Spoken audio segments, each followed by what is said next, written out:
Hello दोस्तों, आज मैं इस ऐसे वीडियो के साथ आया हूँ। हालांकि मैं आना नहीं चाहता था, पर पहलगाम में जो अटैक हुआ है वो बहुत ही दुखद है पूरे देश के लिए।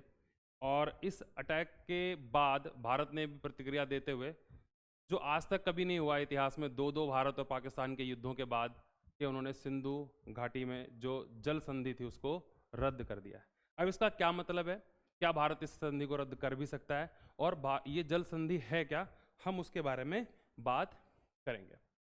तो सबसे पहले, ये जो जल संधि है ये 19 सितंबर 1960 में भारत और पाकिस्तान के बीच में हुई थी, जिसमें इसकी मध्यस्थता वर्ल्ड बैंक ने की थी।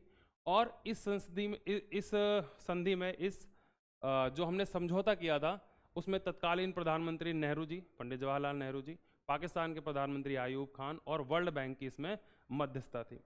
देखा जाए तो भारत और पाकिस्तान के बीच में कई बार कई समझौते होने की कोशिश करी गई, लेकिन वे समझौते चले नहीं ज़्यादा दिन तक। पर यह एक ऐसा समझौता था, बहुत लंबे समय तक चला।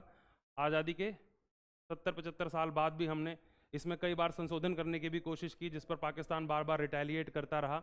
बार बार पाकिस्तान हमें रोकता रहा कि अगर हमने किसी भी तरह का इंफ्रास्ट्रक्चर डेवलप करने की कोशिश की। पर अभी ये समझौता रद्द कर दिया गया। अब ये समझौता है क्या?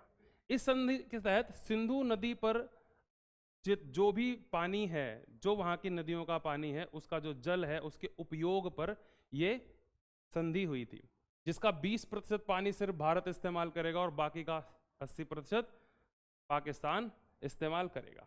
अब वो नदियां जो हैं, जो पाकिस्तान जिन नदियों का 3 नदियों का पानी पूरे तरीके से इस्तेमाल कर रहा है, वो है सिंधु, झेलम और चेनाब। सिंधु, झेलम और चेनाब। जबकि भारत रावी, व्यास और सतलुज नदी का पानी इस्तेमाल कर रहा है। हालांकि भारत को इन नदियों पर बांध बनाने, उसको बिजली उससे उत्पादन करने की भी अनुमति शुरुआत में नहीं थी, लेकिन भारत बार बार कई बार के समझौतों के तहत इसको कुछ अपने हद तक करता रहा। भारत को उनके साथ ऐसा डेटा भी शेयर करना था कि बारिश कब होगी, बाढ़ कब आएगी, और पाकिस्तान हमेशा से ये कहता रहा कि भारत ऐसा करने में बार बार आनाकानी करता रहा है। फिलहाल भारत ने ये संधि रद्द कर दी है, जिससे पाकिस्तान के ऊपर बड़ा जल संकट आ सकता है। वहां पर सूखा और बाढ़ जैसे दोनों हालात भारत पैदा कर सकता है अगर पाकिस्तान कोई भी गड़बड़ करता है। तो इंफ्रास्ट्रक्चर डेवलप करने के साथ साथ हम ऐसा आगे भविष्य में कर सकेंगे। तो ये एक बहुत ही ठोस कदम है सरकार का,